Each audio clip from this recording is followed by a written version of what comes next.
தமிழ் உள்ளங்கள் அனைவருக்கும் இணைய வணக்கம். இது உங்கள் Tamil store channel. Tamil Nadu medical செலெக்ஷனை பொறுத்த வரைக்கும் நமக்கு ரவுண்ட் ஒன் ரிசல்ட் வந்திருந்தது. ரவுண்ட் ஒன் ரிசல்ட் வந்து கிட்டத்தட்ட அலாட்மெண்ட் ஆர்டர் டவுன்லோட் பண்ணிட்டு இருப்பீங்க நிறைய பேர். ஸோ அலாட்மெண்ட் ஆர்டர் டவுன்லோட் பண்ணதுக்கு அப்புறம் அடுத்தடுத்து நம்ம செய்ய வேண்டிய வேலைகள் அப்படின்றது என்ன? இரண்டாவது வந்து செகண்ட் ரவுண்டுக்கு எந்த மாதிரியான கட் ஆஃப் இருக்க வாய்ப்பு இருக்கு அப்படின்றதையும், கூடவே வந்து இந்த ஃபர்ஸ்ட் ரவுண்ட்ல யார் யாருக்கெல்லாம் சீட்டு கிடைச்சதோ அவங்க கிடைச்ச காலேஜை விட வேற ஏதாவது காலேஜ் நம்ம போகணும் அப்படின்னா அதற்கு என்னென்னலாம் வழி இருக்கு, இந்த ரீ அலாட்மெண்ட் ஃப்ரீ எக்ஸிட் அப்படின்னா என்னென்ன விஷயங்கள் அப்படின்றத டீட்டெயிலாக இந்த வீடியோல நம்ம பார்க்கலாம். ஸோ தவறாம எண்டு வரைக்கும் பாருங்க. பார்க்கறதுக்கு முன்னாடி இந்த வீடியோ ஒரு லைக் பண்ணிட்டு பாருங்க. மற்ற பேருக்கு இது ரெக்கமெண்டேஷனாக அது போகும். ஃபர்ஸ்ட் வந்து பார்த்தீங்கன்னா ரவுண்ட் ஒன் ரிசல்ட்டில் யார் யாருக்கெல்லாம் சீட்டு கிடைச்சதோ அனைத்து மாணவர்களுக்கும் முதலில் தமிழ் ஸ்டோர் சேனலின் சார்பாக வாழ்த்துக்களை நம்ம தெரிவிச்சுக்கலாம். கட் ஆஃப் என்னன்றது government college and private college cut off என்ன என்ன இதில் முடிஞ்சு எந்தெந்த காலேஜில் வந்ததுன்னு ஏற்கனவே நம்ம ஒரு வீடியோ கொடுத்துருக்கோம். அதை நீங்கள் செக் பண்ணி பாருங்க. இப்போ என்ன அப்படின்னா ஃபர்ஸ்ட் இந்த அடுத்து வரப்போற செகண்ட் ரவுண்டுக்கு கட் ஆஃப் குறைந்து வருமா இதே மாதிரி, ஏன்னா கிட்டத்தட்ட வந்து பார்த்தீங்கன்னா ஓசி பிசி எல்லா கேட்டகரியிலுமே ரவுண்ட் ஒன்ல கிட்டத்தட்ட 100 மார்க் மேலே குறைஞ்சு வந்திருக்கு. சார் நம்ம எதிர்பார்த்த விஷயம் தான். நம்ம ஏற்கனவே ப்ரெடிக்ஷன் என்ன சொன்னோமோ கிட்டத்தட்ட நியர்பை வந்திருக்கு. ரைட்டுங்களா?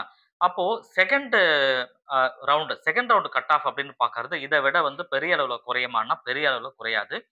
2 மார்க்ல இருந்து ஒரு 5 மார்க், அதிகபட்சம் 5 மார்க், குறைந்தபட்சம் 2 மார்க் அந்த அளவுக்கு குறைவதற்கு உண்டான வாய்ப்புகள் உண்டு.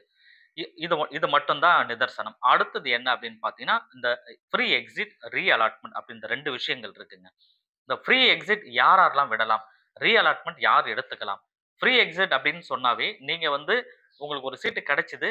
அதுல சேராமலே விட்டுட்டு அடுத்த ரவுண்டுக்கு போயிடுறீங்கன்னா, அது ஃப்ரீ எக்ஸிட் ஆயிடுது. உங்களுக்கு எந்த ஒரு ஃபைனும் குடுக்க மாட்டாங்க. எந்த ஒரு ஃபைனும் கிடையாது. ஃப்ரீ ஆயிடுது அப்படின்றதுனால அதுக்கு பேரு ஃப்ரீ எக்ஸிட் அப்படின்னு சொல்லிடுறாங்க. ஏன்னா, செகண்ட் ரவுண்ட்ல உங்களுக்கு சீட்டு கிடைச்சாலும் பரவால்ல, கிடைக்காட்டாலும் பரவால்ல. நான் வந்து ஃபர்ஸ்ட் ரவுண்ட்ல கிடைச்ச காலேஜ் எனக்கு பிடிக்கல. அதுக்கப்புறம் செகண்ட் ரவுண்ட்ல நான் பார்ட்டிசிபேட் பண்ணிட்டு, அதுல எந்த காலேஜ் கிடைச்சாலும் அதுல நான் எடுத்துக்கிறேன்னு சொல்லி ஃப்ரீயா வந்துட்டீங்கன்னா, அதுக்கு பேரு ஃப்ரீ எக்ஸிட். ரைட். சரிங்களா? அடுத்தது ரீ அலாட்மெண்ட். இது ரொம்ப முக்கியம். ரீ அலாட்மெண்ட் அப்படின்னு சொன்னா, ஏற்கனவே அலாட்மெண்ட் ஆயிடுச்சு. திரும்ப ஒரு தடவ அலாட்மெண்ட்க்காக நீங்க அப்ளை பண்றீங்க இல்லையா? அதுக்கு பேரு ரீ அலாட்மெண்ட். இது யார் எடுத்துக்கலாம் அப்படின்னா, ஏன்னு ஒரு காலேஜ்ல ரவுண்ட் ஒன்ல உங்களுக்கு கிடைச்சது. ரவுண்ட் ஒன்ல ஏ அப்படின்ற ஒரு காலேஜ் கிடைச்சிருக்கு அப்படின்னு சொன்னா, அந்த ஏ அப்படின்னு சொல்ற அந்த காலேஜ் ஏதோ ஒரு காரணத்தால காலேஜ் நல்லா இல்ல, அல்லது வந்து அட்மாஸ்பியர் புடிக்கல, ரொம்ப தூரமா இருக்கு, பல காரணங்கள் இருக்கும். ஏதோ ஒரு காரணத்தினால உங்களுக்கு அந்த ஃபர்ஸ்ட் ரவுண்ட்ல கிடைத்த காலேஜ் புடிக்கல அப்படின்னா, செகண்ட் ரவுண்ட்ல நீங்க வந்து அப்ளை பண்ணிட்டு வரலாம் இல்லையா? அப்ப செகண்ட் ரவுண்டுக்கு வரும்பொழுது, ஃபர்ஸ்ட் ரவுண்ட்ல கிடைத்த காலேஜ்ல பிசிக்கலா நீங்க உங்களோட ஒரிஜினல் டாக்குமெண்ட்லாம் குடுத்து போய் சேர்ந்துடணும்.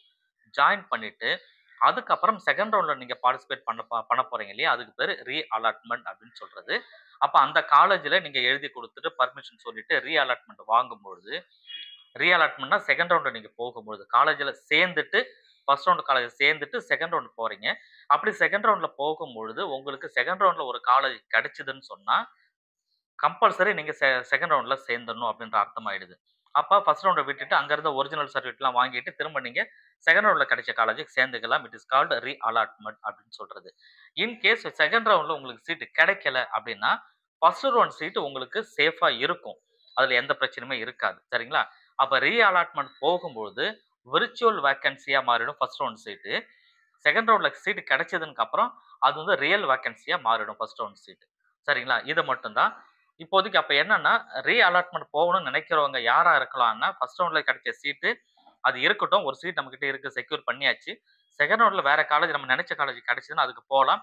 இல்லன்னா ஃபர்ஸ்ட் ரவுண்ட்ல கிடைச்ச காலேஜே இருக்கலாம்னு சொல்லி நினைச்சீங்கன்னா, அதுக்கு பேரு ரீ அலாட்மெண்ட். ஆனா ரீ அலாட்மெண்ட் போறவங்க ஃபர்ஸ்ட் ரவுண்ட்ல இருக்கிற காலேஜ்ல நீங்க ஜாயின் பண்ணிட்டு தான் ரீ அலாட்மெண்ட் போக முடியும். ஃப்ரீ எக்ஸிட்ல இருக்கிறவங்க ஜாயின் பண்ணணும்னு அவசியம் இல்ல. ஜாயின் பண்ணாமலே செகண்ட் ரவுண்டுக்கு போயிடலாம்.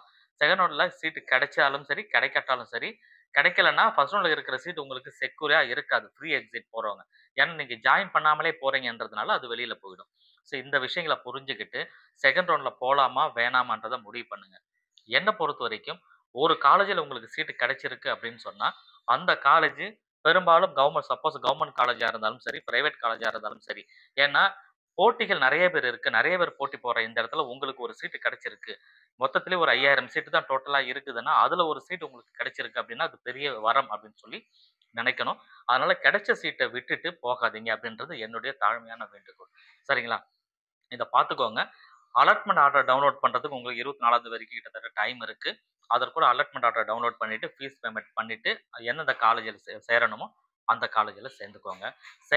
செகண்ட் ரவுண்ட பத்திய டீட்டெயில் அடுத்த வீடியோல நம்ம பார்க்கலாம். Thank you.